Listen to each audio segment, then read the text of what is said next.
বর্তমানে বাংলা ধারাবাহিক জগতের একটি জনপ্রিয় ধারাবাহিক হচ্ছে জি বাংলার পরিণীতা। যে ধারাবাহিকটি একাধিকবার স্লট লিডার সহ বেঙ্গল টপারেরও খেতাব অর্জন করেছে। বলে রাখি, এই ধারাবাহিকে প্রধান ভূমিকায় অভিনয় করছেন ঈশানী চ্যাটার্জি ও উদয় প্রতাপ সিং। ঈশানী চ্যাটার্জির চরিত্রের নাম পারুল, তো অন্যদিকে উদয় প্রতাপ সিংয়ের চরিত্রের নাম রায়ান। ধারাবাহিকটি শুরু হওয়ার পর থেকেই রায়ান ও পারুলের জুটি দর্শক মহলে আলাদা একটি জনপ্রিয়তা অর্জন করেছে।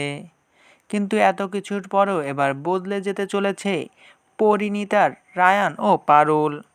তবে ভয় পাওয়ার কোনো কারণ নেই। বলে রাখি, বাংলা পরিণীতার জনপ্রিয়তা দেখে এবার বাংলার পরিণীতার রিমেক আসতে চলেছে জি কেরালামের পর্দায়। অর্থাৎ বাংলার পরে এবার মালায়ালাম ভাষায়ও আসতে চলেছে পরিণীতার রিমেক, যে ধারাবাহিকের নাম দেওয়া হয়েছে প্রণয় বিলাসম। আর এই ধারাবাহিকের প্রধান ভূমিকায় অভিনয় করবেন জনপ্রিয় মালায়ালাম অভিনেতা অর্জুন সান ও অভিনেত্রী নিথু মায়া। ইতিমধ্যে জি কেরালামের পর্দায় প্রকাশ পেয়ে গিয়েছে এই ধারাবাহিকের প্রথম প্রোমো। আর বাংলার মতো মালায়ালাম ভাষায়ও প্রথম প্রোমো দর্শকদের খুবই পছন্দ হয়েছে। বাংলায় পরিণীতা ধারাবাহিকটি বাংলার দর্শকদের মনে আলাদা জায়গা করে নিয়েছে।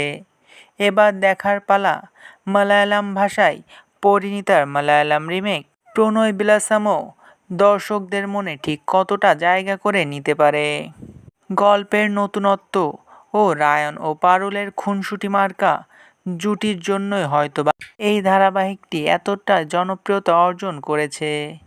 আপনার পরিণীতা ধারাবাহিকটি কেমন লাগে তা অবশ্যই কমেন্ট করে জানাতে পারেন।